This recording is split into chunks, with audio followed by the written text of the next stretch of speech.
Domingo Melero es un laico, padre de familia, casado, padre de familia, con 2 hijos, muy cultivador de los temas de la espiritualidad.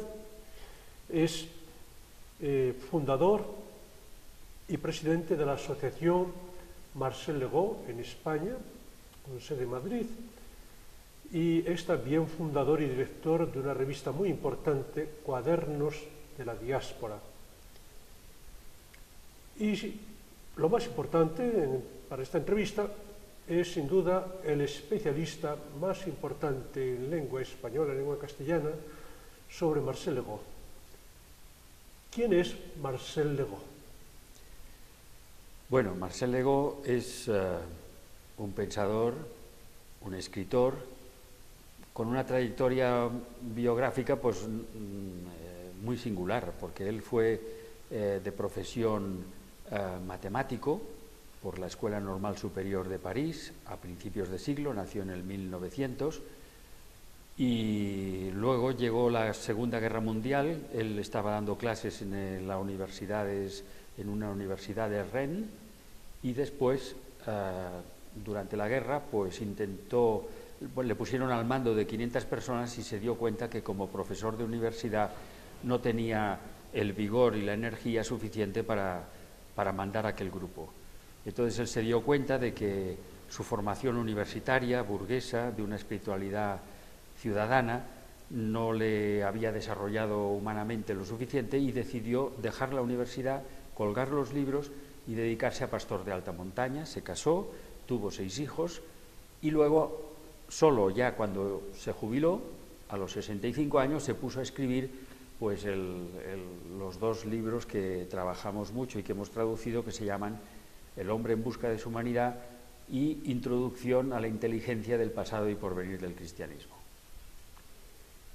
Estás aquí impartiéndonos en Costa Rica, en el Centro Dominico de Investigación, impartiéndonos un seminario y un curso que llevan por título Vida espiritual y modernidad en las huellas de Marcel Legó.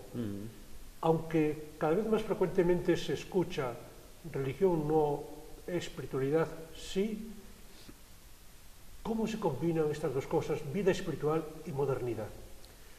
Bueno, yo tengo la impresión de que Legó, que dio clases y se formó en la escuela laica francesa, se daba cuenta que era fundamental la separación de Iglesia y Estado, y que nosotros somos hijos de nuestro tiempo, vivimos en un universo mental marcado por las ciencias y por los logros científicos y tecnológicos y las aplicaciones tecnológicas, y eso es para nosotros irrenunciable.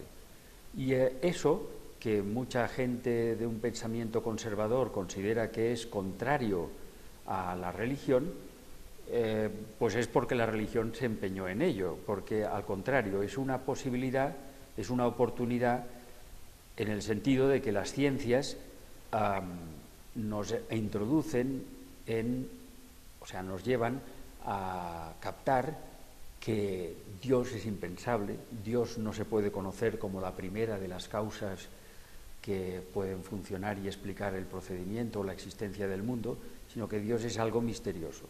Entonces estamos en una noche de los sentidos, una noche de la representación. No podemos pensar la realidad en 3 planos, el plano medio nuestro, el plano inferior, los infiernos, el plano superior, el cielo, sino que Dios está fuera del espacio y del tiempo, y es algo a explorar apasionante. Algo que me llama profundamente la atención cuando leo a Marcel Legó, y que no he encontrado en ningún otro escritor cristiano ni católico, es su criticidad. Es un hombre sumamente crítico con la Iglesia y con el cristianismo. Sí. Tú lo sabes muy bien, hasta el punto de decir que los 20 siglos de cristianismo y de Iglesia han sido 20 siglos de mediocridad. Y por otra parte, es un hombre que podríamos decir, si me permite la expresión ya desusada, hijo amantísimo de la Iglesia. Claro. ¿Cómo se pueden combina? vincular estas cosas? Criticidad con una adhesión filial a la Iglesia.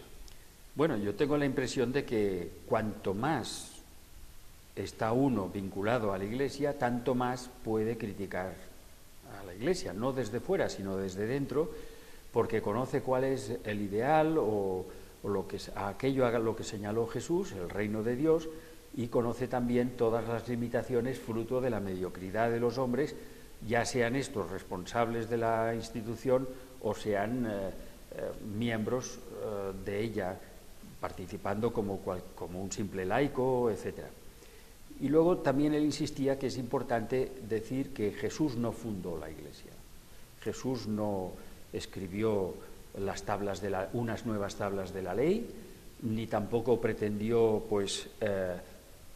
los 7 sacramentos, etc. Jesús está en el origen de la Iglesia, pero hay que pensar a Jesús sobre todo con una fidelidad profunda a Israel, de tal manera que vivió la espiritualidad en torno a Yahvé, de tal manera que fue incómodo para las autoridades de su pueblo y se lo cargaron. Entonces, de alguna manera, nosotros tenemos que vivir también respecto de nuestra tradición dentro de la Iglesia con la misma actitud de Jesús ante los fariseos, etc. Has citado antes una de las obras capitales de Legó, El hombre en busca de humanidad. Otra es Llegar a ser uno mismo.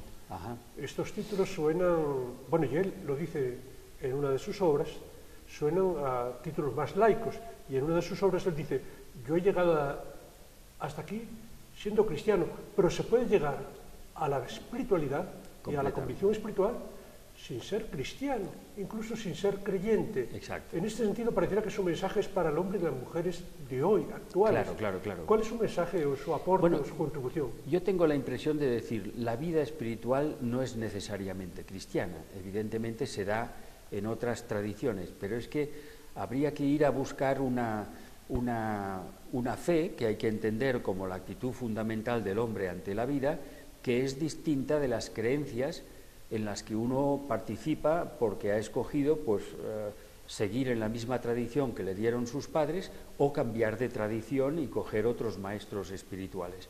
Pero yo tengo la impresión de que lo fundamental es esa actitud que le permite a uno, cuando ya es adulto, contemplar las limitaciones, las dificultades de la vida sin ningún tipo de autodefensa, no desfallecer ante esa lucidez y seguir adelante haciendo buenamente casi lo máximo que uno puede hacer.